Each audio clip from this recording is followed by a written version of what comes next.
She walked out the door. I knew this was going to happen. It should have happened a long time ago. I'd been seeing signs of it for months now. She had been distant or annoyed or ambivalent or confrontational. No matter what I said or what I did, it wasn't helping the situation. There were very few good times during these months. In fact, the good times came when we went out with friends, and that provided a distraction from our miserable lives. My name is Kurt Randolph, and she is my wife, Sue. Well, she's my wife, at least for a while. I've already talked to a divorce attorney to file the divorce papers. 26 years of marriage ends not with a bang, but a whimper. I will call my son and daughters to let them know this weekend. I just don't know where we went wrong. 26 years of marriage, all but the last few have been good. Not great, but good. Life hasn't been a solid cherry, but we've lived well. Our children, Glenn, Julia, and Rachel, are healthy, well-settled young adults. 2 of them are still in college, and 1 graduated 6 months ago. This may have been the catalyst for our problems. The empty nest syndrome started when our first child left for college. It affected her more than I realized. She changed dramatically. From then on, no matter how much I hinted, wooed, or begged, it never happened. It was a change, and I had to get over it, meaning that sex would no longer be a part of our life together. Needless to say, this led to many heated arguments. In the end, I just gave up and took matters into my own hands. There was no point in arguing about it. Why would I want to be intimate with someone who doesn't want me? Then, a few months ago, she started to change, and not for the better. Now she's leaving, and honestly, it's hard for me to feel anything close to sadness. I know where she's going, to a lover. She hasn't bothered to pursue it with me, but with some guy 10 years younger than her, she spends hours in bed. When I first noticed this latest change, I knew something was going on. Sure, it bothered me, but not as much as perhaps it should have. But I had to know, so I asked around. I work 50, 60 hours a week at 3M Corporation in Aberdeen, South Dakota. I'm a manufacturing engineer. It's a great job, except that sometimes I have to go to work at odd hours. Sometimes I'm on call, and if something goes wrong that the maintenance techs can't figure out, I'm the one who has to get the equipment back in working order. In the past, being on call has posed some challenges. Not being able to get away for the weekend and miss the kids' Saturday night soccer games or even a late-night dinner. But the pay is good, and Aberdeen, though the 3rd largest city in South Dakota, is small enough to feel like a small town. I prefer it to big city living. We lived in St. Paul, Minnesota for several years. Not much happens in that town without someone's knowledge. If you ask around, someone knows someone who knows someone who knows something or has seen something. Only a week after I asked, my best friend Paul came back to me with a grim expression on his face. "You were right, Kurt," he said. "What did you hear?" "She has lunch with a guy at least once a week. Carol, one of her coworkers, is my cousin. She said it's been going on for at least 3 months. He picks her up from the parking lot and they come back an hour later," revealed Paul. "Sue works at Mid-States Printing Company. She's a secretary, administrative assistant. I think secretary is now a derogatory term. She's been working there for about 15 years, returning to work shortly after our youngest went to kindergarten.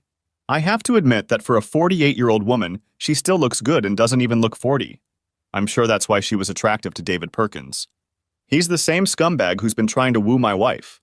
He sells paper at the Heartland Paper Mill in Sioux Falls. He makes regular rounds and calls Mid-States. I checked him out when Paul brought me up to speed. David Perkins divorced with 2 children, ages 7 and 10. From what I understand, he cheated on his wife. She found out and made him sue. That was 4 years ago. I guess cheaters don't mind forcing others to cheat. I wonder if Sue is his only victim. For her sake, I hope so, but I doubt it. It doesn't matter now. Sue left under some lame excuse. Going away alone for a spa weekend to take a break from the tension between us. Alone, what a joke, I know she's going to be with him. And not just for a few hours like 2 weeks ago when she took the weekend off to be with him. Carol called Paul, who called me when he found out Sue was taking the day off. I took the day off too and followed her as she pulled out of the parking lot. She drove to the Holiday Inn and guess who was waiting for her? That's when I called my divorce attorney and started the process. She was supposed to get a summons on her resort weekend. All I had to do was call when the GPS tracker in her Yukon XL stopped at her final destination. I know some will say I should have told her what was going on, but after 3 long years of no intimacy, you start to wonder if it's worth it. It's not that your love is dead, it's just that you wonder if the love is enough. You start to think that maybe you both would be happier with someone else or even alone. For her sake, I hope that's the case.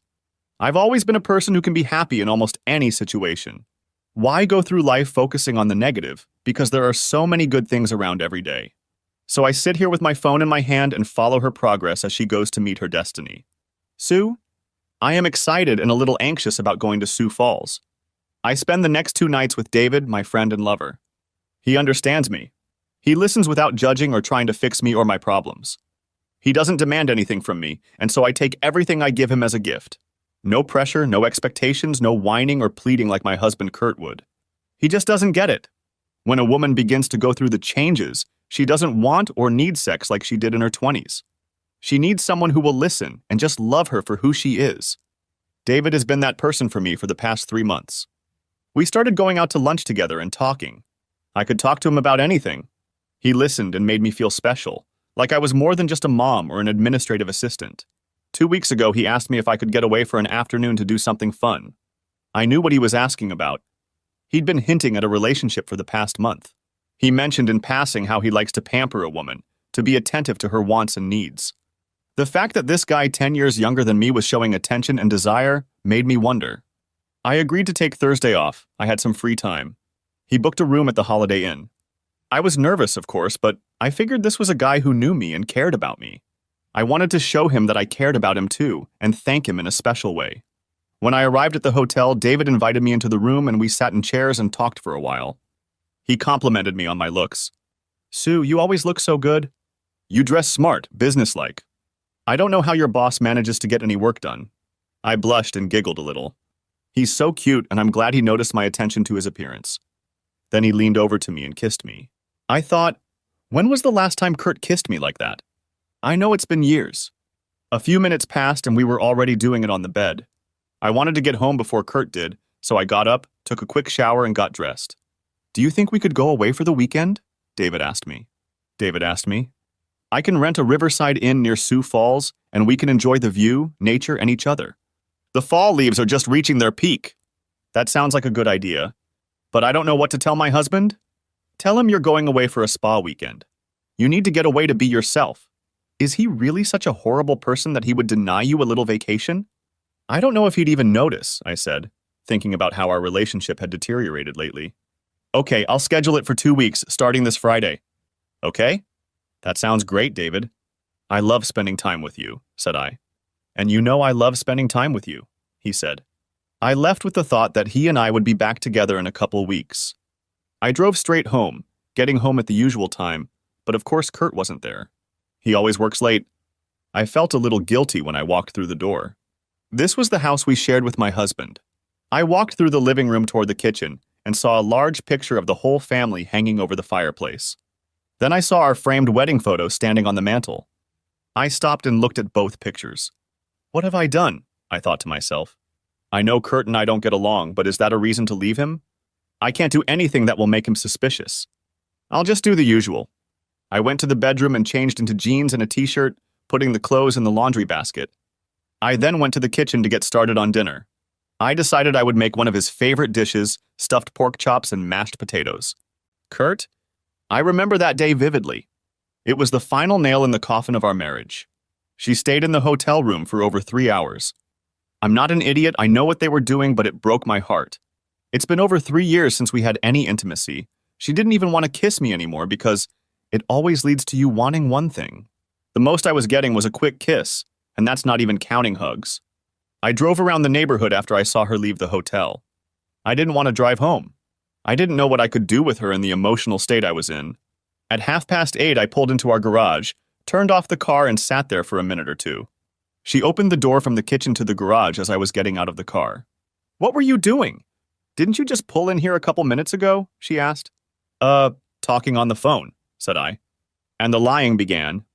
"I made dinner, but it's getting cold. You better call when you're going to be up this late," said Izaid irritably. "Sorry, a problem came up that I didn't know how to handle. I may be staying late at work a lot in the near future." It wasn't a lie. I didn't want to be around her. That was 2 weeks ago, and now she was walking out the door to go on a spa weekend. For the past 2 weeks, I had been coming home late every night, and on the weekends I was doing yard work and getting the house ready for winter. We've been like roommates, but not for long. As soon as she got to her destination, I would call Tom Andrews, the sheriff. One of the nice things about living in a small town is that you get to know a lot of people. Tom and Marcia were friends. We went to their house many times and vice versa.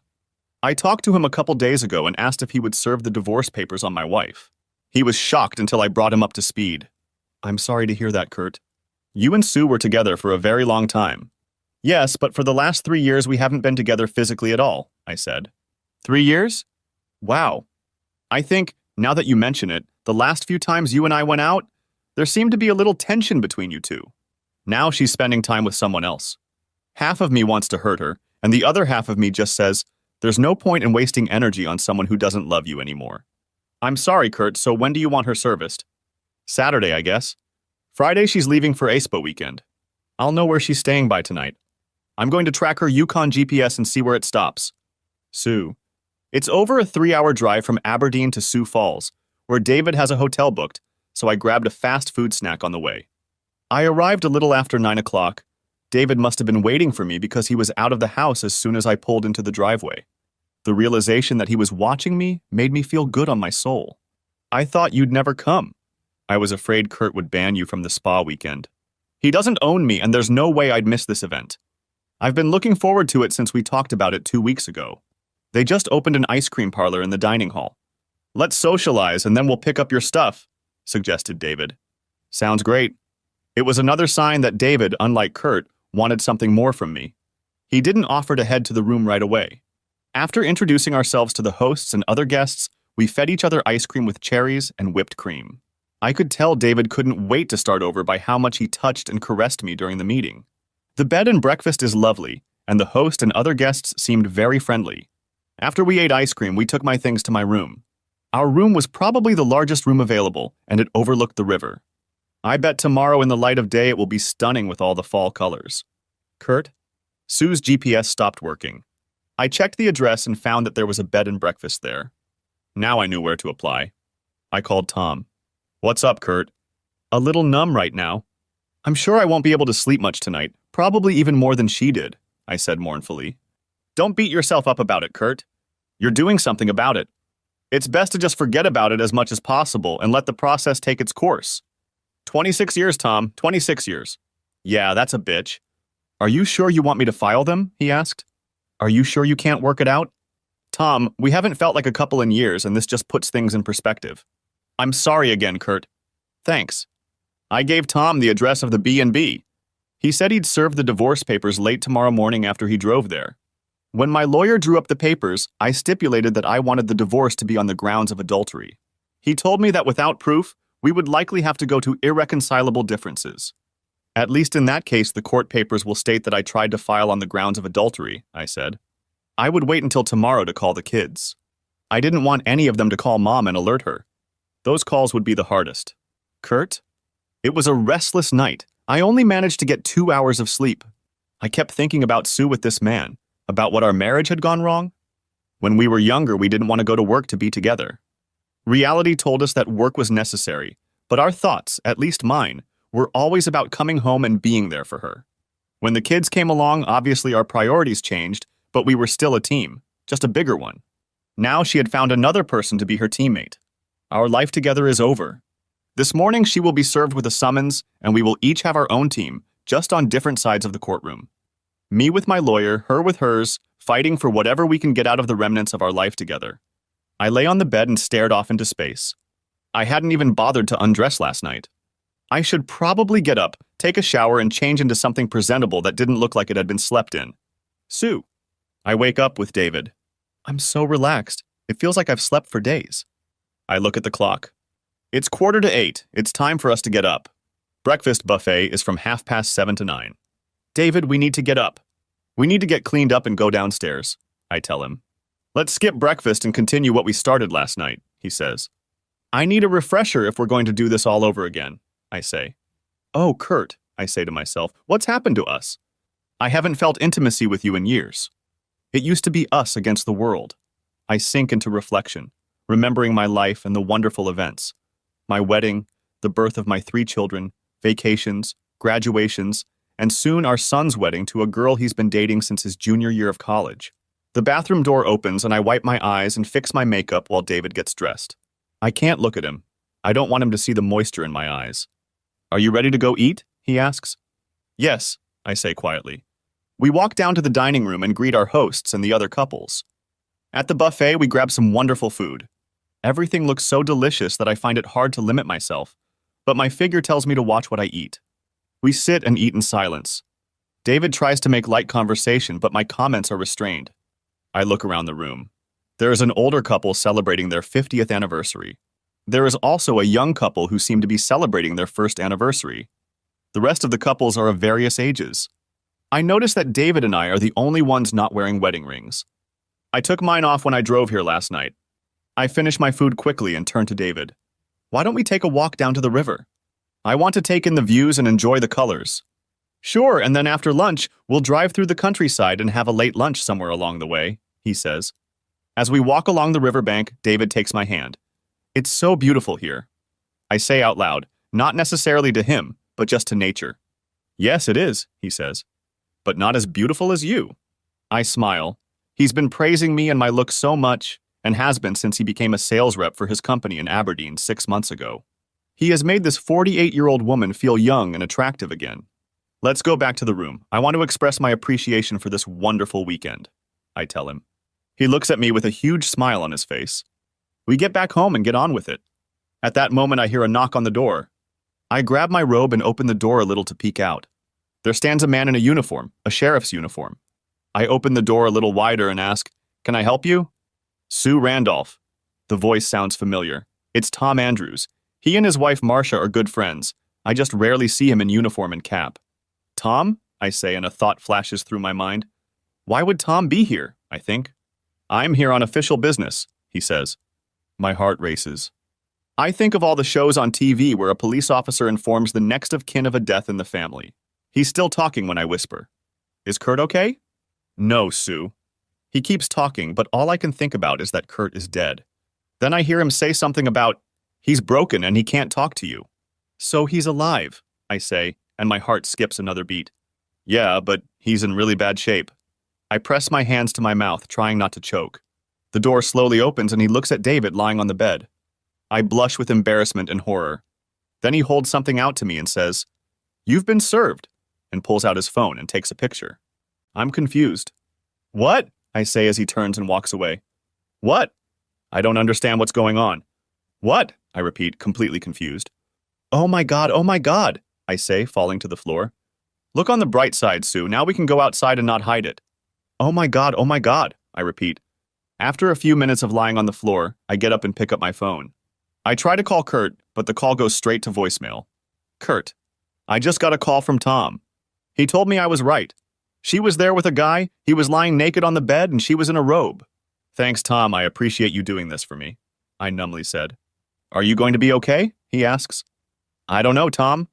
I'll call Marcia and ask her to come over to be with you, he says. I don't need her to do that, really, I just need to be alone, I say. Thanks, I'll talk to you later. I hang up the phone and turn it off. I don't want to talk to anyone. I just want to think about my marriage and my future. Sue, I need to get in touch with someone, find out what hospital he's in, I babble. He's not in a hospital, Sue, says David, confused. You heard him, he said he broke down and can't talk. I state, that's not what he said, Sue. He said his heart is broken and he can't talk to you. I'm sure physically he can talk to you. He just doesn't want to. What, that's what he said? Yes, Sue, you will soon be a free woman. I started thinking about my marriage and the future. It looks bleak. I hurriedly get dressed. What are you doing? Asks David. I have to go. I have to talk to him. Didn't you tell me you were more like neighbors than husband and wife? What's the difference? He asks. I just have to talk to him, I say sternly. What about the room? I have it for the weekend.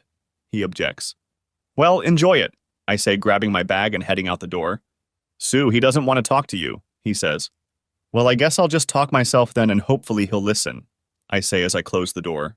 Thoughts race through my head as I head to my Yukon, the SUV that Kurt bought for me. What am I going to say? I ask myself as I get in the Yukon and drive out of the parking lot. My phone rings and I look at the caller ID, hoping it's Kurt, but it's David. Really? You left? Yeah, I'm gone. What about our weekend? How about giving each other the pleasure you haven't known in years? I guess you'll have to pleasure yourself, I said, and hung up. Men, I thought, all they want to do is entertain women. I had already been on the phone for half an hour and had called Kurt's voicemail 5 times when the phone rang. Kurt, I'm on my way home right now. Can we talk about this? Bitch! I hear, and immediately my phone goes dead. I look at my phone. It wasn't Kurt, it was David. At this point, I didn't care if he thought I was a bitch. Another half hour and 5 more calls go by when I see lights behind me. Oh shit, I say, looking down and seeing that I'm going 97 miles per hour. I wonder what the fine would be for going 17 miles over the speed limit. When I pull over, the cop takes his time walking up to my car door. He must be checking my license plates. I'm usually a good driver. I haven't had a ticket in over 15 years. Maybe he'll get off with a warning. As he approaches the driver's door, I roll down my window. I already have my license and registration ready to give to him. What's the rush? He asks. I need to get home to my husband. There's been a misunderstanding and he's not returning my calls. He looks at me questioningly. Why isn't he returning your calls? He says, looking at my license. He has a grudge against me, I say. As he stands there, I see him looking in my truck at a manila envelope on the passenger seat. He points to the envelope. It looks like this is much more serious than just a misunderstanding. I start crying. Where are you coming from? From Sioux Falls, I say, snorting. That's a long way from Aberdeen. What were you doing in Sioux Falls? From the tone of his voice, he guesses why I was there. Nonsense, I say softly. He gives me back my license and registration and a speeding ticket for 17. Don't speed, he says. He walks back to his patrol car. Damn men, all they want to do is entertain me. I pull out onto the road, slowly accelerate to 79 miles per hour, and put on cruise control. I watch him chase me for about 5 miles. My blood pressure rises with each mile. Over the next hour, I try to call Kurt dozens of times. Damn it, Kurt, turn your phone on! I yell in desperation. Kurt. It had been about an hour and a half since Tom had called me. I was sitting in my lounge chair and decided it was time to call the kids. How do I break the news to them? I say out loud. Turning on my phone, I see that I have several voicemails from Sue. I don't want to hear what she has to say. I call Glenn, my oldest, first. Hi, Dad, he says, answering the phone. Hey, Glenn, how's the new job going? Great, Dad. I can't believe they're paying me to design buildings. I love it. I hope you love your job until you retire. So what are you calling me for? He asks. Well, son, I have some news I want to share with you. Are you okay, Dad? Physically, yes. Emotionally, no. What do you mean? Glenn, there's no easy way to say this. I'm divorcing your mother. There's stunned silence on the other end of the line. After about a minute, he says quietly, What did she do? I realize from his tone that he's already guessed. She decided that doing something with someone else was more important than doing it with me. Really? What the hell? How long has this been going on? He asks. I'm not sure, but I think a few months, I say. Man, I'm sorry to have to hear that from my dad. Yeah, I'm sorry to have to tell you. So what are you going to do? He asks. I sued her this morning. I'm divorcing her. You don't think you can work it out? He asks. Glenn, if Janie cheated on you, what would you do? I ask. He thought for less than a minute, then said, She'd leave. I'd throw her ass out. Janie is Glenn's steady girlfriend. In fact, Glenn confessed to me that he was going to ask her to marry him on New Year's Eve. He's already bought the ring on an installment plan. I'm so happy for them. Please don't call your sisters. I want to tell them. I'll try to reach them tonight. I won't, Daddy. I'll call you tonight and discuss it again. Thank you, Glenn. Thank you for understanding. We'll get through this, Dad. Don't hate Mom for this. That's between me and her. She's still your mom and she needs your support. I don't know how much support I can give her, Dad, he stated. I know, but you have to try, said I. Okay, Daddy. She's still my mom. I love her, even though I don't like what she did. I understand, Glenn. I love her too. I just don't like her anymore.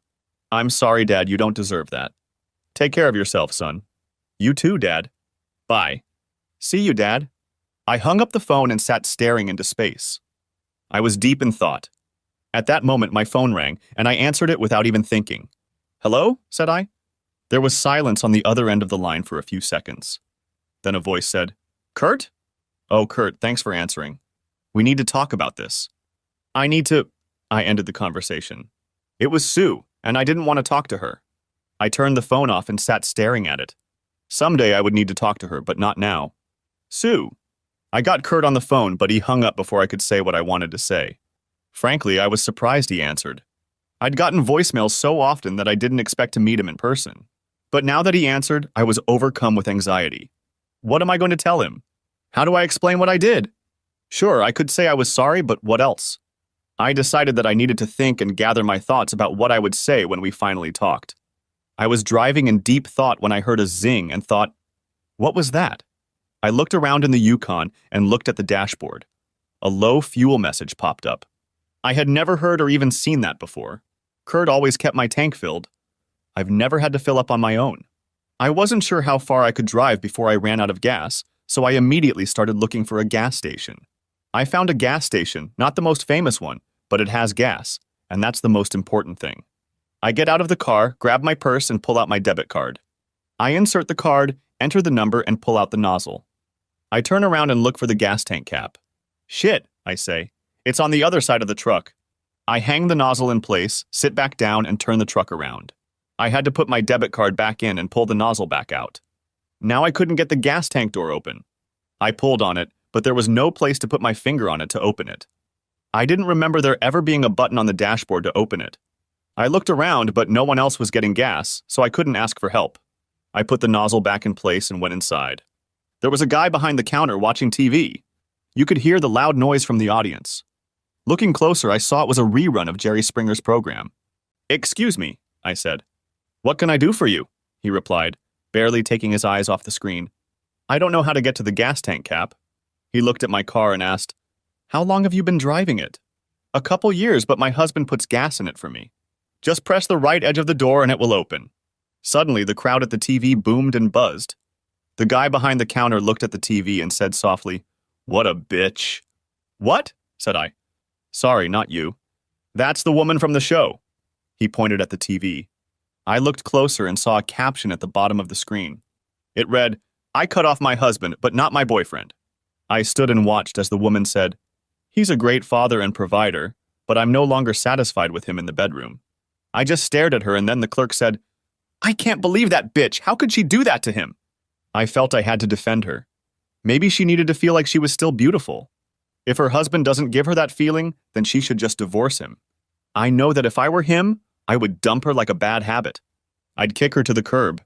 I couldn't say anything. That's what Kurt was doing to me. I blushed, turned around, walked out, and mindlessly headed for my Yukon. I opened the gas tank door, removed the cap, pulled out the nozzle, and inserted it into the hole. I turned around and put my debit card back in. It wouldn't authorize. I went back and asked the clerk why. "Let me try here," he said. He tried it and said, "It's not working. Do you have another card?" Oh no. I thought, did Kurt cancel my card? I pulled out my wallet and handed him my MasterCard. Luckily, it was still working. "It's okay. I thought maybe your cards were canceled." He looked at me with a look that said, "I bet they'll be canceled soon." I refueled and drove off, my mind spinning with the possible consequences of my actions. I tried calling Kurt again, but again I got voicemail. "Kurt." I didn't expect to hear Sue on the other end of the line. I thought it was Glenn calling me back with something to say, that I was going to tell her when we talked. I wondered where she was calling me from, so I checked her GPS. She was just over halfway back to Aberdeen. I don't want to talk to her. I need to go somewhere.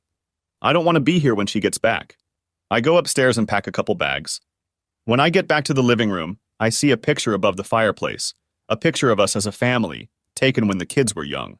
Those were happier times. Finances were tight back then, but we were happy raising our 3 children. There was our wedding picture hanging on the mantel. I just stared at it.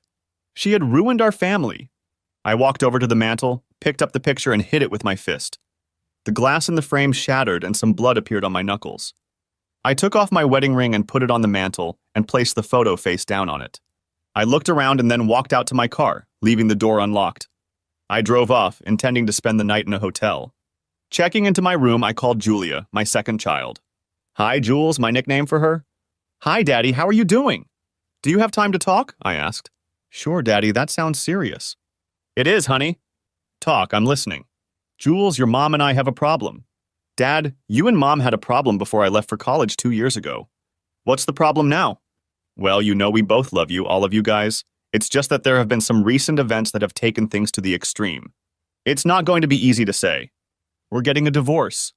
"Dad, I hate to hear that, but honestly, it doesn't surprise me. Before I left for college, you two fought a lot. It seemed like you were never at ease with each other. I don't know what the problems were, but I'll tell you this. You two were not the parents I grew up with. That was my Jules. She was always perceptive.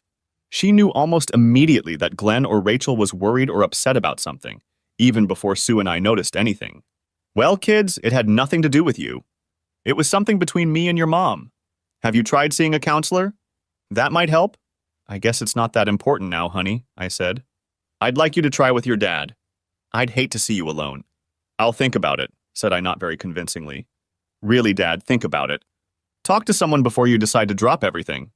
I'll think about it, said I with more conviction in my voice.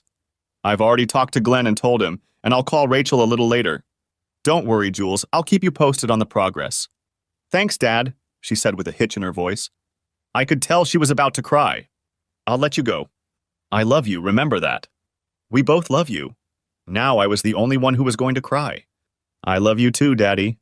I hung up and turned the phone off, unable to speak. I gasped and started to cry. Why is she doing this to us? I said out loud. I sat on the bed in the hotel room and cried for about 10 minutes. I cried for 26 years gone to nothing. Sue. I pulled into the driveway and noticed that Kurt's car wasn't there. I guess, in fact, I knew it wouldn't be there. I got out of the car and walked to the front door. I didn't need the key. When I grabbed the handle, it opened immediately. That was unusual. Kurt must still be here. Maybe his car is in the garage. I walk in and cautiously call his name. There is no answer. He must be here. He never leaves the door unlocked. I make my way inside, but the house seems too empty. I look around and don't notice anything has changed. I look at the fireplace and see the family photo still hanging there, reminding me of better times. Then I notice our wedding picture. It's lying face down on the mantel. I walk over and pick it up. I notice the glass is broken, some lying on the mantel, and Kurt's wedding ring is lying among the glass. Oh my God, what have I done? Kurt? After crying, I turn my phone back on to call Rachel, my baby girl. Hey Dad, I tried to call you but went to voicemail. But I couldn't leave a message, it's full. Hi Rachel, what was your call about? Dad, Julia called me. Oh, I'm sorry, I forgot to ask her not to call you. I wanted you to hear it from me first. So what did she tell you? You're getting a divorce. Is that true? Yes, I filed, I said. Well, I can't say I'm surprised. Huh? Said I. Dad, you and Mom fought for a couple years and then, about a year and a half ago, you just stopped. You barely talked at all. All you did was discuss bills that needed to be paid, chores around the house, and whether or not you were going to see any of your friends this weekend. It took me a few seconds to realize this. My youngest daughter had already determined years ago that we were no longer acting like a married couple. It came as no surprise to her that we were divorcing. She didn't even ask why or why now. Wow, I guess I didn't even realize it, I told her. Dad, we all know you both love us. I just don't know if you love each other. If you do, you don't show it. Daddy, you have to do what will make you happy. I wouldn't want you to live in a loveless marriage for the rest of your life just because you're supposed to, or because of us kids. We're adults now. Rachel, you always told it like it is. Thank you. You made this decision so much easier. I love you. I love you too, Dad.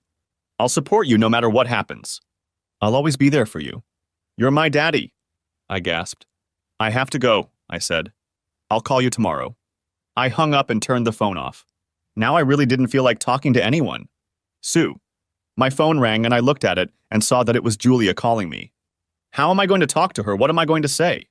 After the third ring, I answered. Hi, Julia, how are you doing? How are you doing? Is that a better question? Fine, why? I asked, hoping Kurt wasn't talking to our kids. My dad called me, she said. And what did he have to say? I asked, still not realizing she knew. I hoped she didn't know anything. He said you're getting a divorce. I sighed. We're not getting a divorce. It's just a misunderstanding. Well, it sounded more serious when I talked to him. We'll get through this, I told her, trying to convince myself as well. Rachel said he already applied, she told me. Yes, I was served this morning, I said solemnly. I know that before I left for college, there was a lot of tension between you two and you fought a lot. Rachel said that after I left for college, you stopped fighting and hardly ever spoke. Did it really last that long? After years of fighting and tiptoeing around each other, it was nice not to fight anymore. We just went about our business, taking care of what needed to be done. I think you and Dad should go to counseling. It might help your relationship, she said. That sounds like a good plan.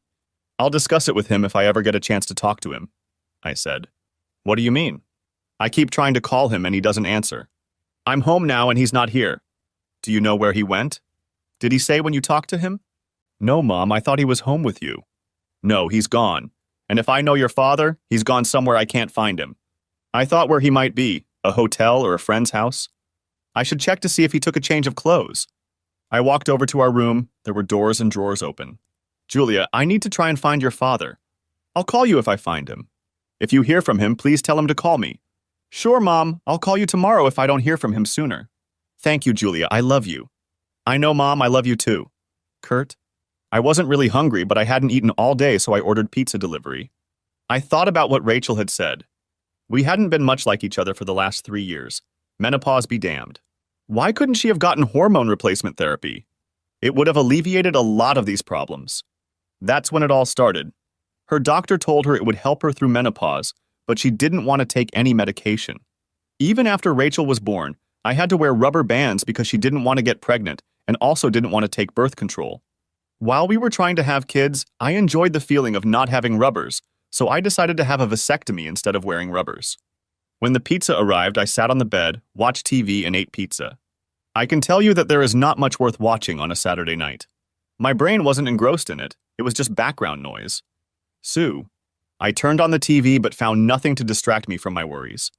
My thoughts were spinning and the TV became just background noise.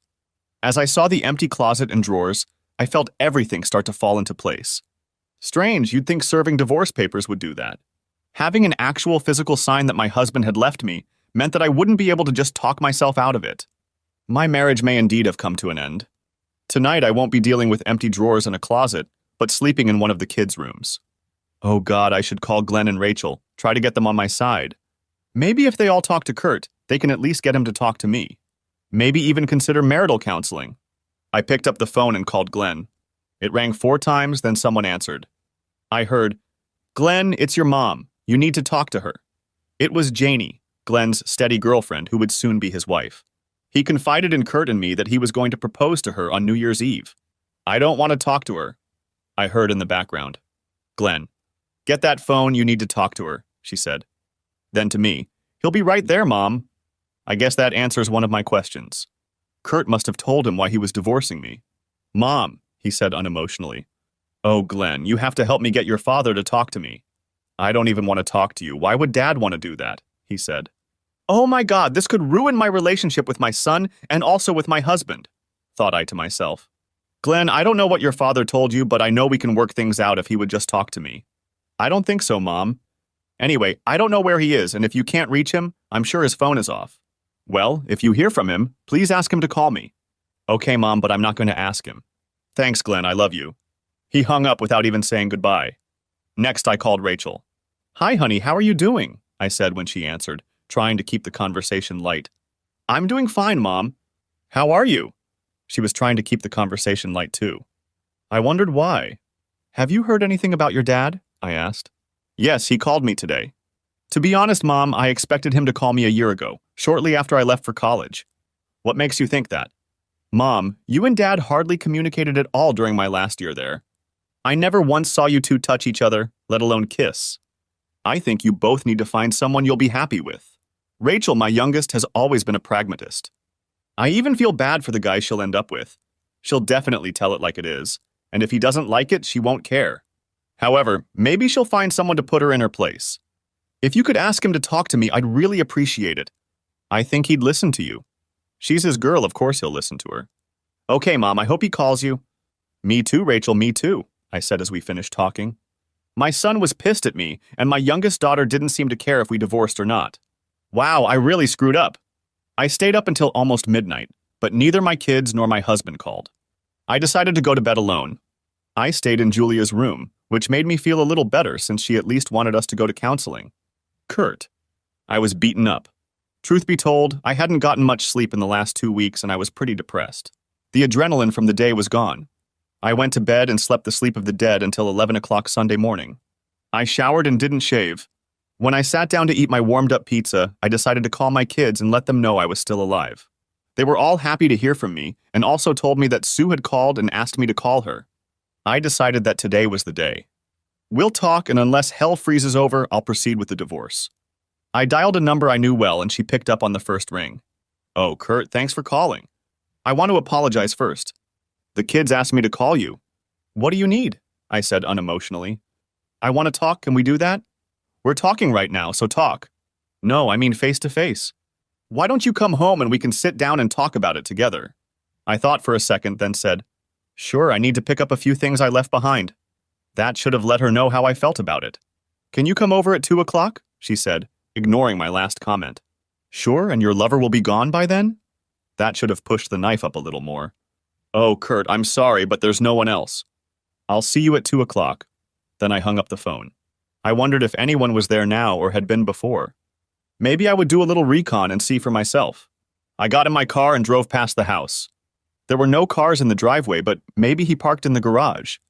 I parked on a neighboring street and watched him for about half an hour. No one came or went. Well, looks like she wasn't lying. I should probably shave before I go back, I said to myself. I went back to the hotel, shaved, dressed in a nice business suit, and even put on some aftershave cream. Let her see what she threw out. Sue. Finally, he called me. He was brief, unemotional, and even made a vindictive comment, but he was going to arrive at 2 o'clock. I had to get ready.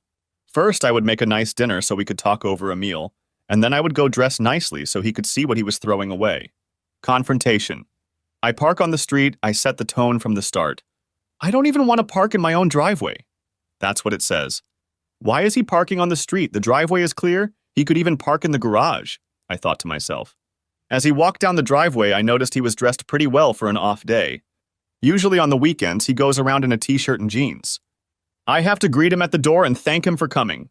The door opens and Sue stands there with a concerned, questioning smile on her face. She looks quite decently dressed. Is this for me or does she have a date tonight? I ask myself. Opening the door, I smile at Kurt, but realize the smile probably looks strained. I was happy to see him, but worried about what was going to happen. Why did you park on the street? Oh, and thanks for coming over, I said nervously. You're welcome, and I wasn't sure if there was anyone parked in the garage who might need to get out. I said this, and saw an angry expression appear on her face. Great, my punch had had the desired result. This was not a pleasant encounter. Kurt had pissed me off with that comment, but I wasn't going to respond. I wanted this meeting to be pleasant so we could discuss our future together. If I had to put up with my husband's childish behavior, I would. Come in, I made dinner, everything is ready. Sit at the table. I'm here to talk, not eat. Can't we do both? We can have a nice meal while discussing our problems.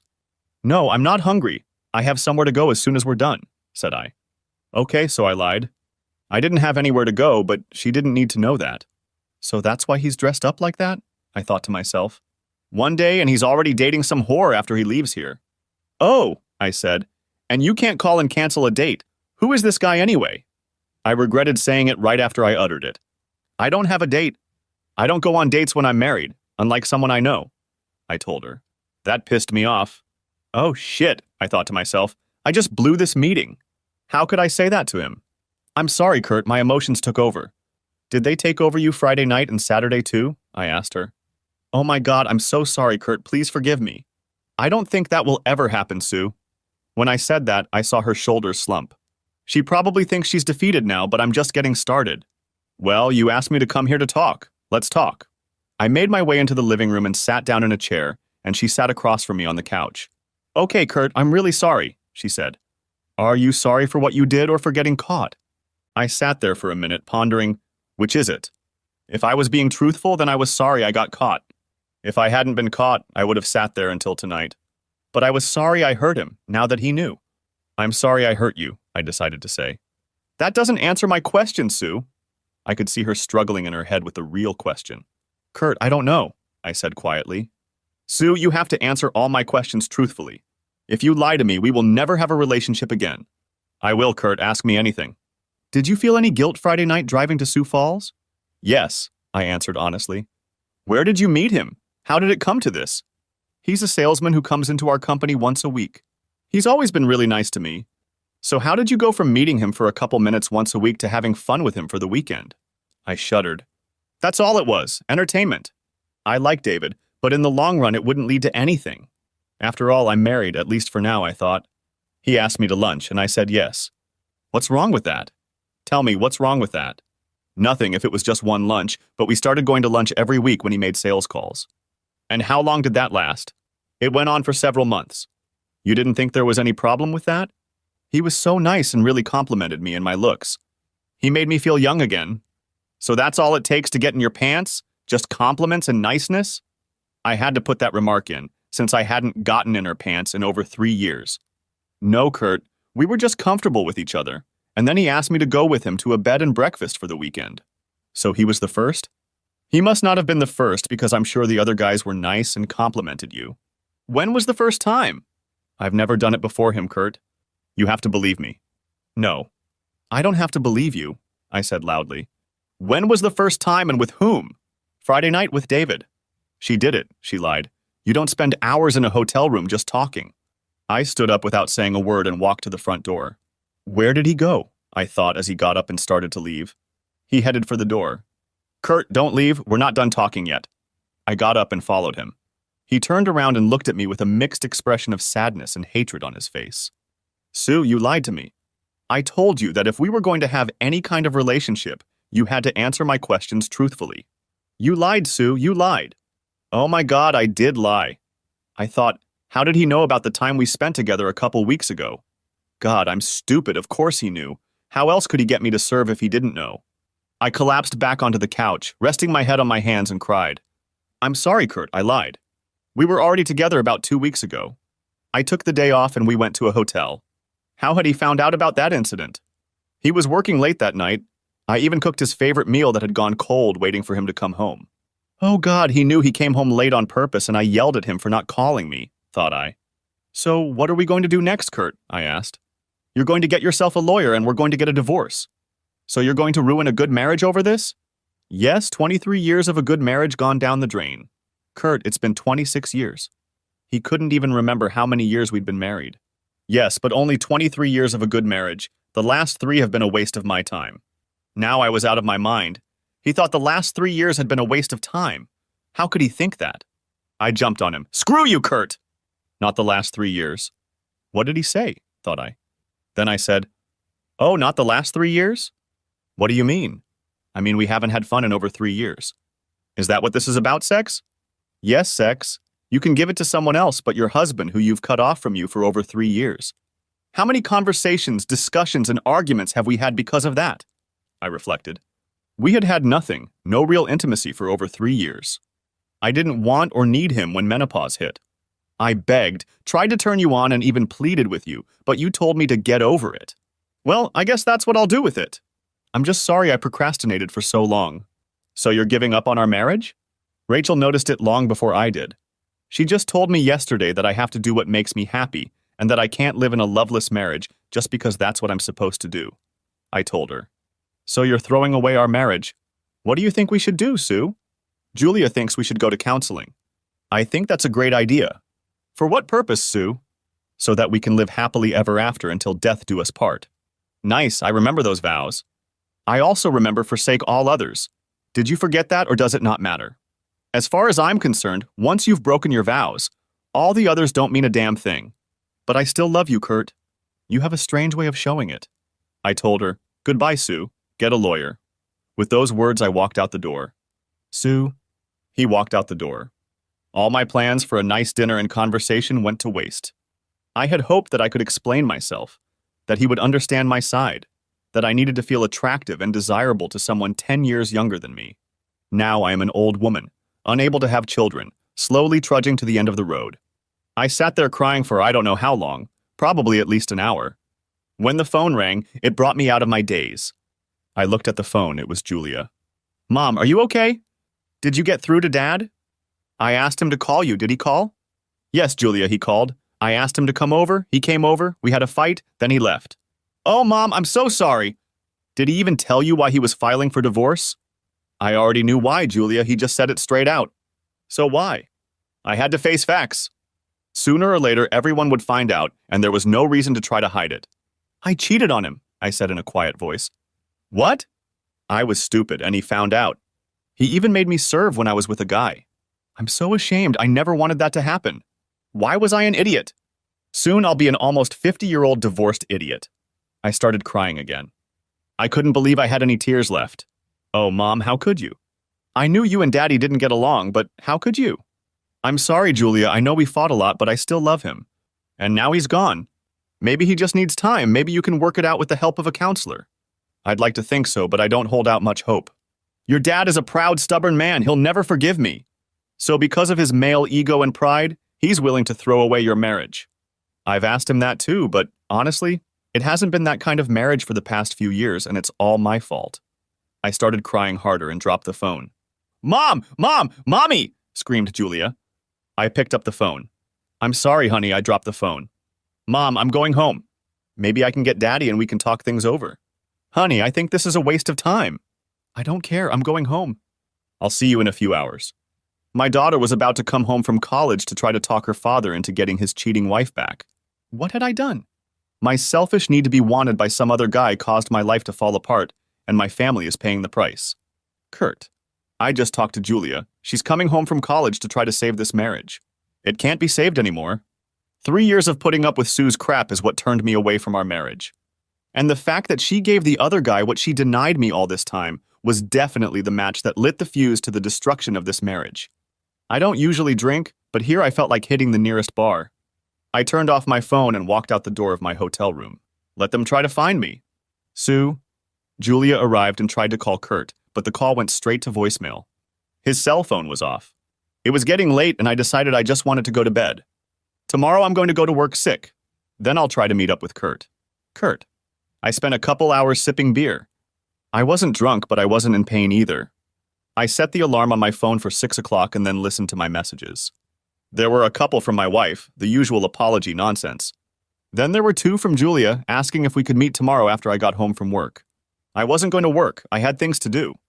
I had to meet with a lawyer and take care of some banking issues. For now, I was going to sleep it off and hope I didn't have a hangover in the morning. Sue. I didn't get much sleep. I did fall asleep though, as I was exhausted from the events of the weekend. I woke up to the smell of bacon. Kurt always made breakfast on the weekends. Was this all a dream or more like a nightmare? Was it really Saturday morning and I was still happily married? Then Julia called from downstairs and I realized the nightmare was real. I got up, called work, and asked for a medical leave of absence. There was no way I could go to work today. I had things I had to do. Together with Julia, I had to plan how to get Kurt back. I also needed to get the other 2 kids on my side, as well as Janie. Kurt liked her and thought she would be a good fit for Glenn. Breakfast was good. I hardly ate anything yesterday. The food I made for Kurt went to the refrigerator as leftovers. I think Julia and I will split them between us. I called Rachel and Glenn and left messages for them to call me. Rachel was undoubtedly in class and Glenn was at work. I called Janie. She worked in retail, so she had Mondays off. Hi, Janie. This is Glenn's mom. Do you have time to talk? Sure, Mom. She had been calling me that for a year now. It made me feel good to know that she liked me and felt comfortable enough to address me that way. How's Glenn? He's pissed. Doesn't even want to talk about it. Janie, could you ask him to call me?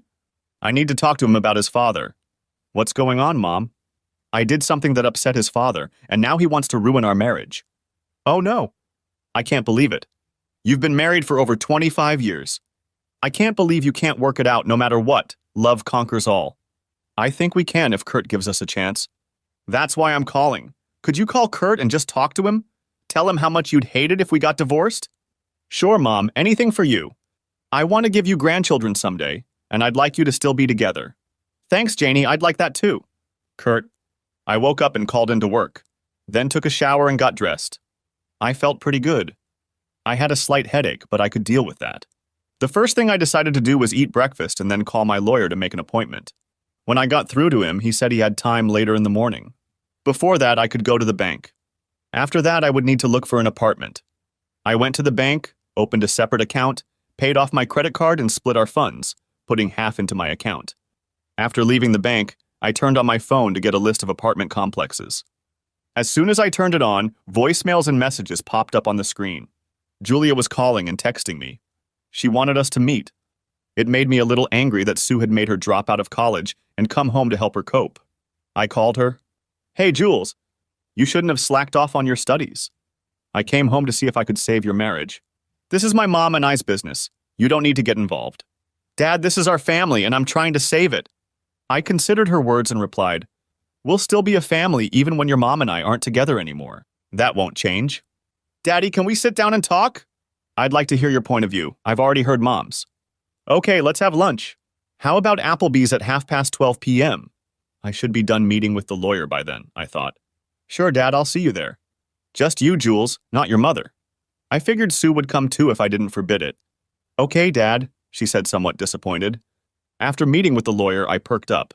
He said that with the picture Tom had taken when he served Sue, he thought an adulterous divorce was a no-brainer. I didn't see it, nor did I want to see it. If it would help me get a 70-30th split in the divorce, I didn't care what it depicted. I asked the attorney some procedural questions and he said, right now it's up to Sue and her attorney and how much they fight back. Then the judge will make a decision. At 12:30 p.m., I met Julia for lunch. We sat down at the table and ordered. Then she asked, Daddy, do you love her? I sat pensive. I had been thinking about this all weekend. I don't think I do. I still have feelings, but I've been thinking about it for a long time and kept coming to the conclusion that I don't know. So many things have happened between us that have distanced us from each other. Of course, she is still dear to me as the woman I lived with for years and have children with, but I think the love is gone. I could see the look of hope and despair change on her face as I spoke. Jules, I still love you and your brother and sister, and that will never change. I just don't see us going back after this. She sat in silence. Jules, you're all grown up and in college now. Soon you'll be married and have a family of your own. We'll still be your parents. We'll just be living under two different roofs. I thought you two were going to live forever. Jules, you've been in several relationships. What do you think are the aspects of a good relationship, a good marriage? She took a deep breath, thought for a minute, and replied, First and foremost, love. I just told you I don't think I love her anymore. What else? Respect. Do you think I respect your mom now, and do you think she respects me knowing she did what she did? I don't know. What else? I asked. Commitment, she said. What do you mean? Asked I. Sticking to it when times get tough? Times have been hard for over 3 years, Julia. You know that. How long do I have to put up with it? I don't know. Okay, what else? Patience and forgiveness. I've been patient with her, but I don't think I can forgive her for what she did. It was just one time, Dad. No, it wasn't one time.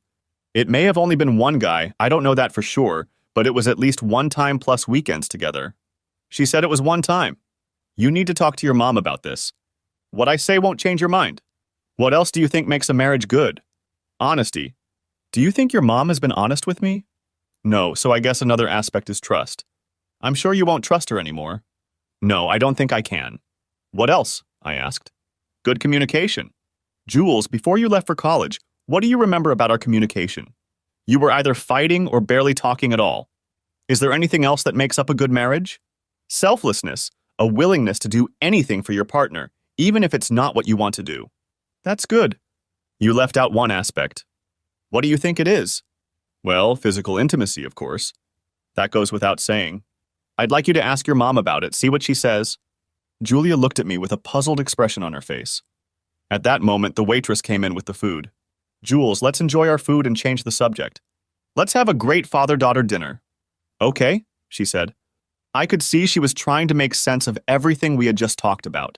By the end of lunch, we were talking about school, boyfriends, politics, just about everything. But the elephant was still in the room. Jules, tell your mom to get a lawyer. It's the only way we can work something out. I will, Dad, she said meekly. After lunch, I went to Central Park.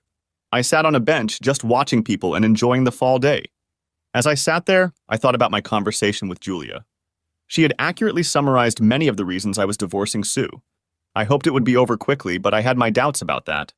On Tuesday, I went back to work. I have to admit that my thoughts were not occupied with work at all. Sure, I was thinking about Sue, but I was also thinking about what kind of jerk was hitting on a married woman. He had to pay somehow. Karma could be a bitch, but I wanted to help her out a little.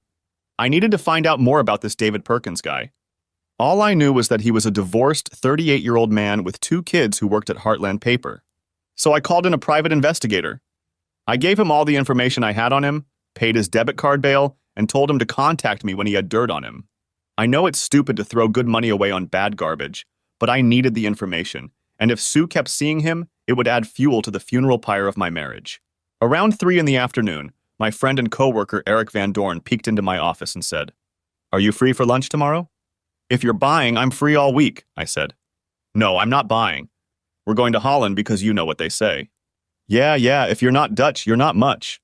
He said it so many times I swear I heard it in my sleep. "Then I'll stop by tomorrow around noon, okay?" he asked. "Sure," I replied. Eric is the head of purchasing at our plant. That's a fancy title for someone who does procurement. He's really good at it. If I didn't know better, I would have thought he was a woman, since he likes to store and on other people's money. Plus, he's Dutch, so he always finds the best deals. I wouldn't say he's cheap, but that's only because I don't speak ill of my friends. That night I sat in my hotel room and couldn't decide which apartment to rent. There was no hurry, but I wanted a good one, because I could stay there for a long time. The phone rang. The number was unfamiliar, but I answered it anyway. "Hi, Dad." It was actually Janie, not my real daughter. But after Glenn and her had been dating for about a year, I insisted she call me Daddy. "Hi, Janie, what can I do for you?" "You can forgive your wife," she stated peremptorily. "That's not going to happen anytime soon, Janie," said I curtly. "Why? Don't you love her? Isn't she your wife? Doesn't she deserve your forgiveness?" "Janie, this is not a conversation we should be having," I said sternly. "I think love can conquer all things, so I think you can overcome this. Janie, I don't mean to be rude, but our problems with Sue are ours to solve or not to solve. Don't try to interfere." She stammered. "Goodbye, Janie." I hung up the phone. I was furious. Sue was making others try to convince me to take her back. She should be the one to blame, not me. Now I was worked up and I wasn't going to fall asleep anytime soon. I decided to go to the gym and run on the treadmill. Running allows me to let out the energy that has built up in my mind to think. I analyze my life, all the good times. I will always have these memories with or without my marriage. What did the future hold for me if I got her back? All I could think about was that if I decide to stay married, I will never forget her actions, both 3 years before and after the affair. I would always harbor animosity toward her. What kind of marriage would that be? Would I always want to get back at her for what she did? If I somehow managed to stay married, what kind of marriage would that be, even more like the one we've had for the past 3 years? No thanks. I looked down at the treadmill. I had run 4 miles and didn't even notice. Maybe I should get mad more often before running. It would help me run a marathon. I got off the treadmill and headed back to my room, wiping myself off with a towel. I'll sleep well now as I'm exhausted to the max. Sue, I went out to work again today. I was distracted, but I still did my job. I was glad to get home even though it was so empty. Julia went back to school early in the morning. I got busy doing laundry to take my mind off my problems. As I carried the basket of dry laundry into our bedroom, the phone rang. I put the clothes on the bed and pulled out the phone. It was Janie. "Mom, I think Kurt is mad at me. I called him and told him he should forgive you, and he quickly blew me off. He's a stubborn man." "All men are like that, Janie," I explained. "Well, I think he's being stupid. You guys can get over it." "I hope so," said I. "Sorry, Mom, Glenn just walked in. I'll talk to you later." Now I felt bad for dragging her into this. I didn't think Kurt would be rude to her. I guess I was wrong. I guess I don't know Kurt as well as I thought I did. Kurt.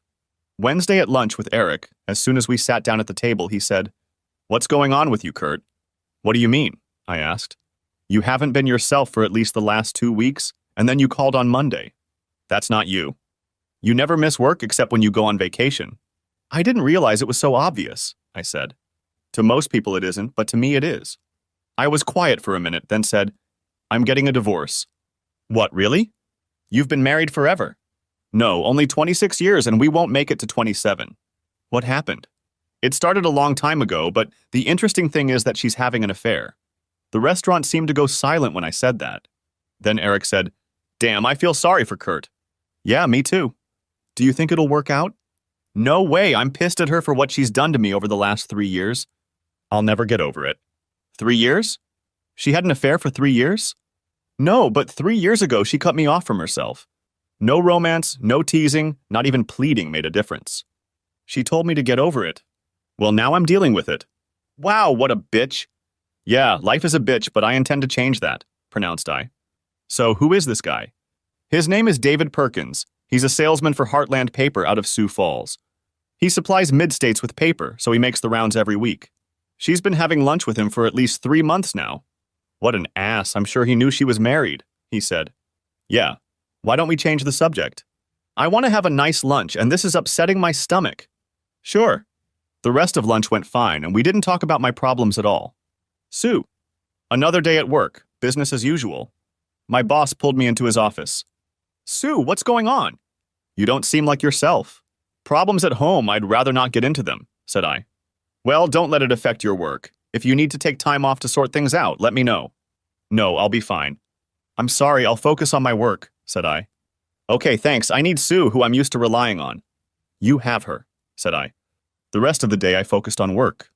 It really helped me forget about my problems for at least a little while. After work, I went home again to an empty house. Thursday at work, I looked at my watch. David stopped around 11:30 on Thursday. What am I going to tell him? What would he say to me? When he walked in, I flinched. He looked at me without any emotion on his face. He walked in and talked to my boss. It was normal. He was discussing the week's order and future needs. When he walked out and closed the door, he looked at me and said, "I can't believe you just left like that." Shh, not so loud. Why don't you want anyone to know? Have you made up with your husband? Let's not talk about it here. Meet me at lunch and we'll talk about it, I said quietly. I didn't want my boss or anyone else to get any ideas. I would meet him at lunch and tell him that this whole thing was a mistake, that we shouldn't have done it. Okay, I'll see you at our usual place. I take it you're driving yourself. Yeah, I'll be there. At noon, I got out and drove to Minerva's. He was sitting there in a booth. When I approached, he smiled and said, "Have a seat." I sat down and said, "David, I'm sorry about last weekend. It was a mistake. I shouldn't have said yes." "So you didn't enjoy it?" "You didn't enjoy it?" "Yes, it was enjoyable," I said, remembering how much time and attention he gave me.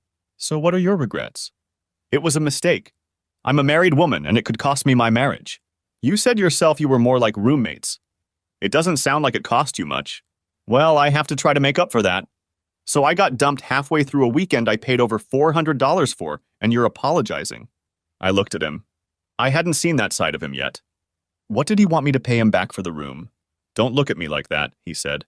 "You know exactly why we were going there. I expected to spend the whole weekend doing this with you. And I thought you wanted to spend time with me, not just," I said, getting up and getting ready to leave. "Stupid bitch," he shouted. "I hope he divorces you." I turned and glared at him and then walked away. "Men only want one thing," I said, walking towards the Yukon. I went back to work and picked myself up and finished the day, trying to focus on work. "Kurt, I got a call from a private investigator. He said my wife met the creep for lunch, but it didn't last long. They had an argument and she left. It won't change anything in the long run, but it made me feel better. Maybe she really regretted her decision. Sue." That night, I finally got a call back from Rachel. "Hi, Mom, did you call?" "Yes, why did you wait so long to call me back?" "Julia called me and told me why Dad is divorcing you." "How could you?" "I know you were unhappy, but why didn't you just ask for a divorce?" "I wasn't unhappy. I don't want a divorce." "That's a strange way to try to save your marriage." "I don't blame Dad." "I hope it was worth it." "Oh God, Rachel, you have to help me deal with this." "I know he'll listen to you." "No, Mom, you're on your own." I was alone, sitting in an empty house, trying to figure out how to fix my mistake. Every day it looked more hopeless. Kurt. My weekend was spent looking for an apartment. Sunday afternoon, I found one that fit my needs. It was a 2-bedroom in case one of the kids wanted to stay. Sue. I spent the weekend looking around the house, remembering all the good times we had, all the Christmases, Easters, birthdays, and Thanksgivings. Thanksgiving was only a couple weeks away. Would we be together on that day? Would there be much to be thankful for? I decided to make sure all the kids would be here. I called all the kids. Rachel and Julia confirmed when I told them I would invite Daddy and asked if they would ask him to come too, for the family. Glenn was a little harder to convince, but with Janie in the background, he finally agreed. Now it was up to me to put my best foot forward to make this dinner bring back fond memories. Kurt? On Tuesday, I received an invitation in the mail. It was from Sue inviting me to a Thanksgiving dinner at our house. I threw the invitation away. The only thing I was thankful for this year was that I finally made the decision to end this whole shebang. Over the next 2 weeks, I moved into my apartment, picked up furniture on Craigslist, and set up a new home for myself. I also got a call from Rachel saying that her mom had asked her to call me and invite me over for Thanksgiving. She understood when I said no. Glenn also understood when I returned the favor. Julia, however, begged me to change my mind, and although I had a hard time saying no to her, I still agreed. Fortunately, Janie didn't call me. Apparently, she understood what I was talking about last time. The Monday before Thanksgiving, I was walking to my car after work and saw Sue's Yukon parked next to my car. She got out of the car as I approached. She was well-dressed and looked great. Confrontation. Part 2. Kurt, I said with a smile and in my nicest voice. What do you want, Sue? Said I very sharply. I never got a response to the invitation to Thanksgiving dinner. I'd really appreciate it if you'd come, and so would the kids. I hoped he couldn't say no in person, especially if I mentioned the kids. That's because I threw it away the same day I got it, I told her, hoping she understood what I was talking about. I hope you thought about it and changed your mind about coming for the sake of your family. I had to get him to focus on the kids. I already told the kids no when you asked them to call me. They know I'm not coming. Why don't you invite your lover instead of me? I'm sure he won't go to his ex-wife since she remarried. Oh, but maybe he'll go to one of his other whores. You know he has 3 other women in mind, and 2 of them are married. I guess he likes to entertain married women. What was he telling me? David had 3 other women in mind besides me, and 2 of them are married? He's not my lover. I've barely spoken to him since that weekend. I realized from the look on her face that she didn't know about the other women. The money I'd spent on a private investigator was worth it to see that expression on her face. Yes, I heard you had a fight when you went to lunch with him the following week. From the look on your face, I'm guessing he didn't tell you about his other women. Oh, Kurt, can we just forget about it? I'll never do anything like that again. Go through this so I can go home to a loveless marriage? No thanks. If you want it, I can give it to you. I had to make him forget that objection. Sue, I can't make love to you because I don't love you anymore. I'm sure you weren't worried about being pregnant anymore. So he must have given you some kind of disease. If you haven't already, you should get checked out for your own good. Oh shit, I thought to myself. Kurt was right because I knew I couldn't get pregnant. I should probably get tested. I made a mental note to go to my doctor. I'm sure what Kurt said is true. He probably has other women besides me. I'm so stupid. You haven't thought about it, have you, Sue? I told her. It's over. If you haven't already, get a lawyer and sign the papers, I told her. I'll get a lawyer and I'll fight it, Kurt. I know we can go back to the way things were before. You'll see. Well, at least we're making progress. She's going to get a lawyer. It's about time. I got in my car and drove away while she stood there begging me to talk to her. Sue? He drove away and we never resolved anything. Gosh, I wish we had talked it over. I got in the Yukon and drove home, crying the whole way. Tuesday at work, I noticed my boss is on edge. He tells me he has a meeting with the president and vice president, and it doesn't sound good. After the meeting, he comes up to me and tells me that after lunch, there will be a mandatory meeting for everyone in the plant. At 2 o'clock, we fill the lunchroom. The president is there and he opens the meeting by letting everyone know that they will have Friday off as well as Thanksgiving. There were a lot of happy faces, 4 days off. Then he gave us the bad news. Actually, he said, for the foreseeable future, you will have every Friday off. We've lost a major client and will be limited to 32 hours a week, Monday through Thursday. You'll all keep your benefits, but we'll be tightening our belts until we can find new accounts to make up the shortfall. The mood instantly changed from joyful to somber. When I returned to my desk, my boss spoke to me, asking if I knew what was going on at 3M. Nothing as far as I know. Is this the account we lost? Yes, and it accounts for most of our sales. We have to either get it back, find new customers, or downsize. So far, all the unpaid employees are working no more than 32 hours. I can't believe this. Kurt did this out of spite. Dozens of families will be affected by this, and it's a month before Christmas. I can't believe he did this. It was nearing the end of the workday, and I overheard 2 female office employees talking. It's all Sue's fault. She just needed to get weird, and now we're paying for it. What? Thought I. How did anyone know about this? Did everyone really blame it on me? As I walked around the office, I noticed people looking at me with a cold expression on their faces. At the end of the workday, I walked quickly to my Yukon, but that didn't stop me from hearing some of my coworkers call me a bitch and a slut. I needed to talk to Kurt. We had to return the 3M account. I drove up to Kurt's work, parked in front of his car again, and waited for him to come out. Kurt? I got out of work and saw Sue's Yukon parked in front of my car again. I'm sure she'll try to talk me into coming over for Thanksgiving dinner again. But it's not going to happen. I don't want to be around her. I walk to my car and Sue gets out of the Yukon. I can see that she's angry. Now what? I think to myself. You vindictive bastard. This catches me off guard. What? Don't look at me so innocently. You're being an asshole and you're going to ruin a bunch of people's Christmas just because you're mad at me. What are you talking about? I'm not ruining Christmas for anyone. The kids can see each of us individually. I'm not talking about our kids. I'm talking about the families of the people I work with. How can you? I don't know what you're talking about. We're already yelling at each other, and the people walking away are starting to stare. So you didn't get your company to refuse to do business with my company just to mess with me. They are cutting back to 32 hours a week. That's going to really hinder a lot of people's ability to give gifts for the holidays, let alone pay their bills. I was surprised by what she said. I didn't do anything. I have no control over who we buy from. Then it hit me. Eric must have done it. Wow, and he hadn't even said anything to me. I didn't do it, but maybe your actions have unintended consequences. Maybe you should have thought longer about the effect your actions would have on the people around you. Screw you! She shouted. No, thank you. No more, I yelled back. I got in my car and drove off. She was still furious, but a smile appeared on my face. I felt a little guilty in front of her coworkers, but maybe that's what she needed to realize the error of her ways. Sue. He was gone again. I was so angry with him that maybe it was for the best that we were getting divorced. How was I going to make things right? They were already talking about me at work. I'm sure it would be worse tomorrow. I drove home and walked into my empty house. I was starting to get used to it being empty. However, I wish the kids hadn't moved away, that there was some life here. I had to make Thanksgiving a good one, despite their father's absence. I started baking pies to take my mind off my problems for a little while. I loved baking. I loved cooking in general. It's what I did for my family, and it made me happy. I can't wait until they are all home enjoying a big home-cooked dinner. Kurt will miss it, at least I hope he does. Kurt. I pulled up to the apartment.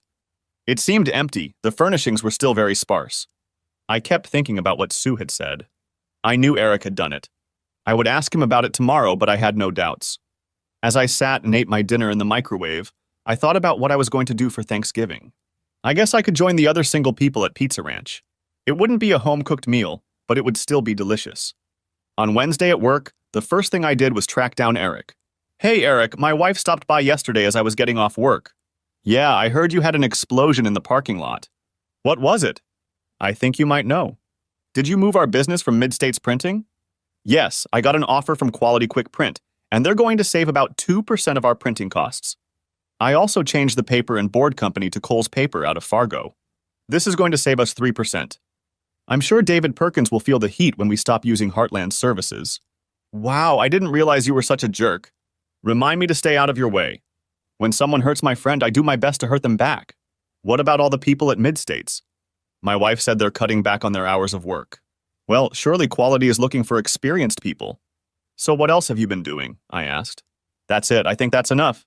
Wow, I didn't realize I had a friend like Eric. He has powers. They say a feather is mightier than a sword. His feather just wreaked havoc on 2 people who hurt me. I almost regretted sending letters with pictures to the husbands of the 2 other married women David had slept with. Almost. Let the chips fall where they will. Sue. I was called into my boss's office a few minutes after I got to work. Oh crap, I thought to myself. Sue, I was told you might know the reason we lost the 3M account. I lowered my gaze to my hands. Yes, I knew it was because of me. I looked up. My husband denies knowing about it, but I'm sure it's revenge for something I did. What did you do? He asked, but I knew he'd already heard. I could tell by the look on his face. I was unfaithful to David Perkins. Why did you do that? He asked. I'm not getting any younger, and when a good-looking man 10 years younger than me shows interest, I feel desirable. Well, that desire could have cost us all our lives. I'm sorry, I'm so sorry. I messed up my life and now others are paying for my mistake. I've been apologizing a lot lately. Probably more in the last month than I have in my entire life. You know there are already rumors about this. You're going to have a rough time of it. I know, I've heard some of that already, I told him. You've been with me for almost 15 years, so I know your job. I'm not condoning what you did, but I won't punish you for it either. However, I cannot forbid others from speaking out against you. I will not tolerate offensive language, but I will draw the line here.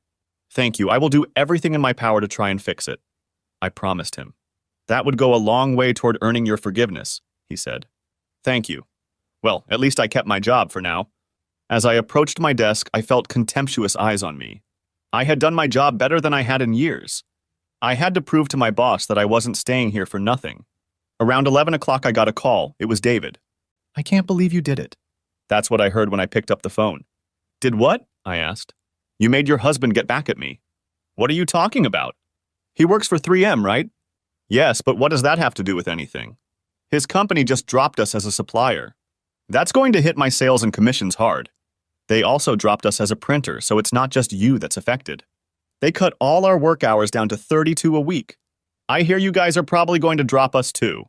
I wish I'd never met you guys. That's your fault. You're the one hitting on married women. In fact, I hear I'm not the only conqueror. You have at least 3 other women you're dating, and 2 of them are married too. Who told you that? My husband. So he's the one who sent the letters to their husbands. He's taking his anger out on me because his woman can't be faithful. All you women are bitches. I wish I'd never met you in the first place. If I don't lose my job, they'll probably give me the shittiest territory.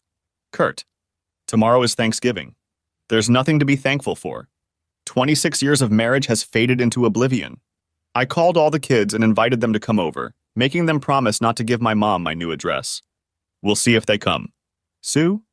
I got up early, partly because I didn't sleep well, and partly because I need to stick the turkey in the oven and start making other dishes. I doubt I'll see Kurt, but I'm still holding out hope. Maybe he'll feel guilty for not showing up when all the kids are in. Around noon, the kids start arriving. The food is almost ready. Is Daddy going to cook? Asks Julia. I don't think so, dear, but we can hope, I said. I'll call him and invite him again, she said. I knew it was probably a futile gesture. After 26 years of living with this man, I knew how stubborn he could be. I knew from the tone of the conversation that he wanted to tell her he wasn't coming. Well then, let's sit down and have a nice dinner without him, said I. We sat down at the table and were already halfway through when Julia said, I can't believe he's so stubborn. He should be willing to at least come to Thanksgiving dinner. Then we could all talk about it and maybe get forgiveness. Dad is hurting. His wife betrayed him, said Glenn, looking at me, and I realized he was mad at me. Their marriage wasn't very strong for at least 3 years. They fought all the time and then they just stopped talking, said Rachel. Then, looking at me, she said, I'm sorry, Mom, you know it's true. What happened, Mom? Asked Glenn. Why did you two start fighting? Were you having an affair then too? Wow, that hurt. My kids saw the destruction of our marriage and think I slept with someone 3 years ago. No. We were fighting about something else. I was faithful, well, until about a month ago. Why did you do that, Mom? Asked Julia. Well, like you said, your dad and I hadn't been getting along very well lately. We were more like roommates. One day a guy started flirting with me and suggested we go out to lunch. I thought, what's wrong with that? So I went with him. We did this every week for a few months. Well, then one thing led to another, and we slept together, I said, trying not to look them in the eye. And now you want to get him back? Just forgive and forget? Move on with your life like nothing happened? Said Glenn. I know it's not that simple, but I'd like him to forgive me. I've apologized over and over again. He should forgive you, said Janie. What? Glenn looked at her like she'd lost her mind. If he loves her, he should just forgive her, she said. How can you say that? Loyalty is the cornerstone of a good marriage, said Glenn. Love is the cornerstone. You can't build a relationship on fidelity alone, she said. You're right. Love is the cornerstone, and if you love someone, there's no way you'll be unfaithful, replied Glenn. But love conquers all. If he loved her, he would have forgiven her, she repeated. So you think that if you cheated on me, I should just forgive you? If you loved me, you would forgive me. You're going to cheat on me? Asked Glenn accusingly. I don't think so. I don't have any plans, but you can't predict the future, she replied. So you can't make a commitment and say you're never going to cheat on me? I can say I won't, but if everything everyone says were fact, we wouldn't be getting divorced. Everyone would stick to their wedding vows, for better and for worse, in sickness and in health, until death do us part, she said. What about leaving everyone else behind? That too, she replied. You have to be willing to love and forgive those you love. I could see the situation was getting out of hand, so I said, let's not talk about it now, but just give thanks that we are all healthy and can spend time together. I saw the look on Glenn's face. It was like he looked at Janie in a new light. As the saying goes, the rose has bloomed. I'm sure they'll work things out, I said to myself hopefully. Kurt.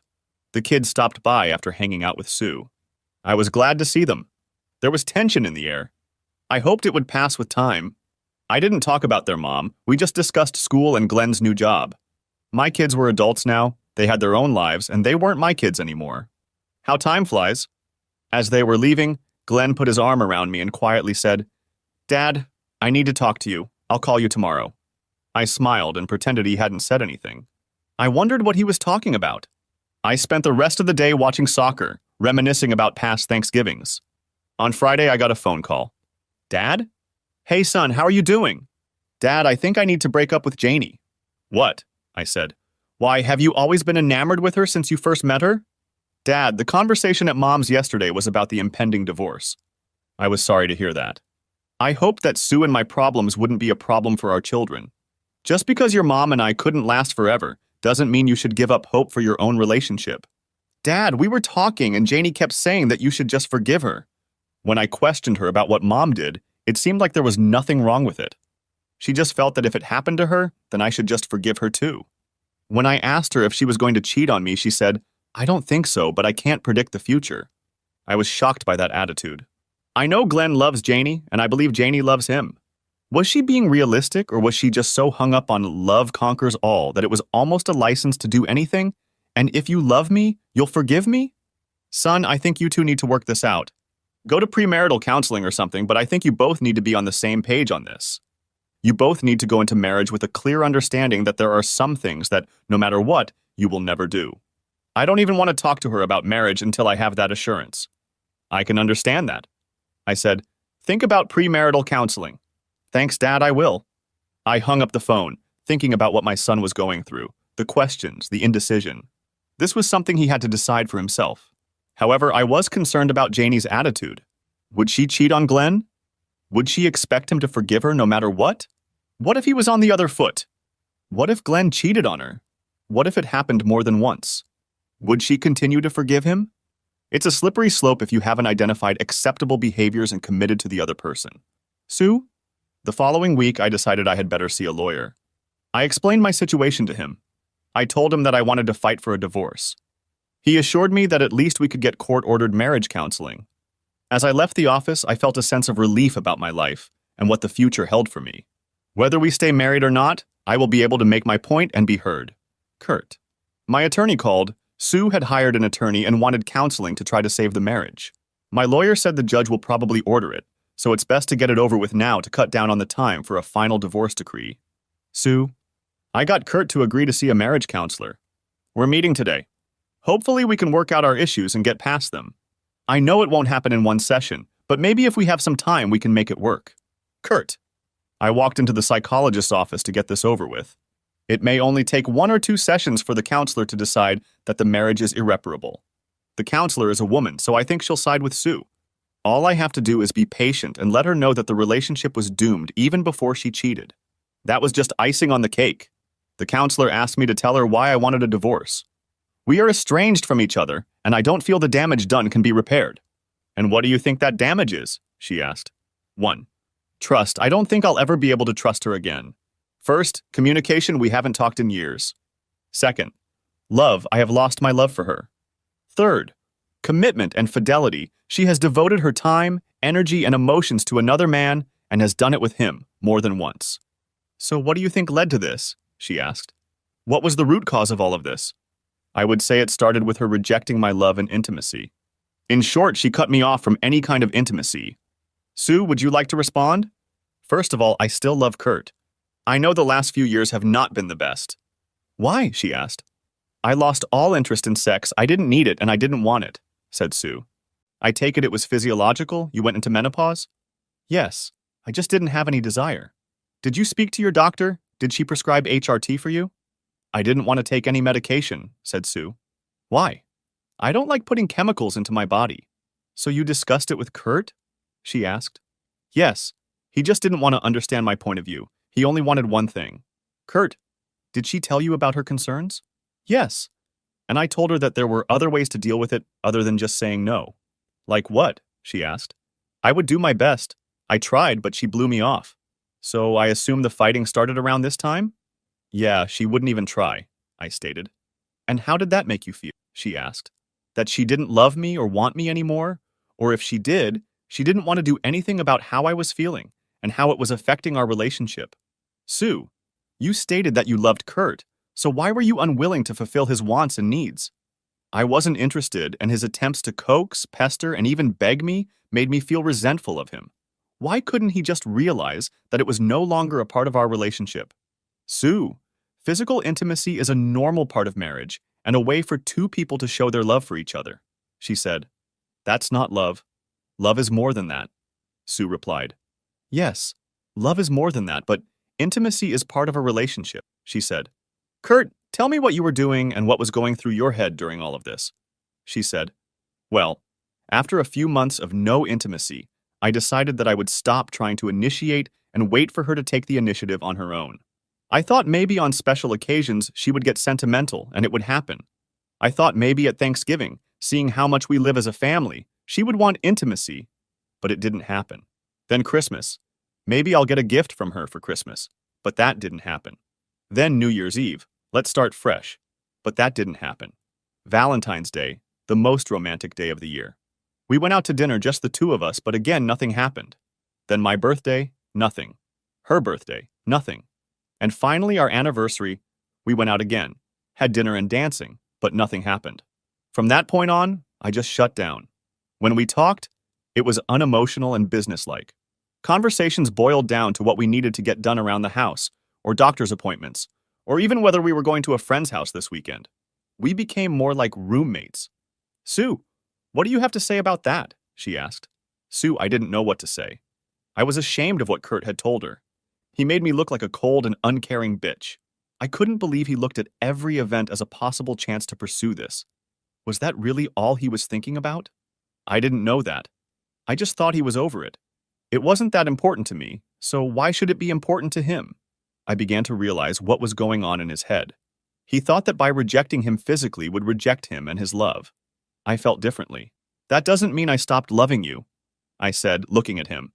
Bullshit, Sue, Kurt said. You haven't expressed love to me in years. You've even given another man what you didn't give me. How does that show you still love me? I don't think you hated me, but I think you just didn't care about me. So now the feeling is mutual. I don't care what you do, and I will find someone who makes me happy and who I can make happy. She will show me how happy she is every day, and we will enjoy physical intimacy with each other. Even when we don't particularly want it, we will do it for each other, unselfishly, so that we each get what we need. That is the kind of woman I will be looking for once the divorce is finalized. I want to move on with my life to find a woman like that. With those words, Kurt rose from his chair and walked out of the office. After that, the counselor and I talked for a while longer, but I wasn't interested. The realization was growing in my head that Kurt didn't need me anymore. He wanted to find someone else he could be happy with because he wasn't happy with me. I had hurt him deeply. In fact, I emasculated him in a way. I didn't have fun with him, but I did have fun with another male, a younger male. In the animal world, the younger male displaced the older male. They didn't fight over me, and he didn't lose. He was just replaced. I came home and sat in the empty house, just me and my thoughts. I didn't feel like cooking dinner, so I just ordered food from Domino's. As I sat there waiting, I relived the last few years all over again. I understood everything now. Kurt had tried to show me his love, but I had turned him down. It wasn't just that, it was about intimacy, physical and emotional. The doorbell rang and I went to the door. The driver opened, an older man, not much older than me, and he seemed familiar. Sue Randolph? He asked. Yes. I thought that was you. Thank you so much. What? I asked. Because you had to screw up. We all screwed up, and I'm working this shitty job to try and make up the difference.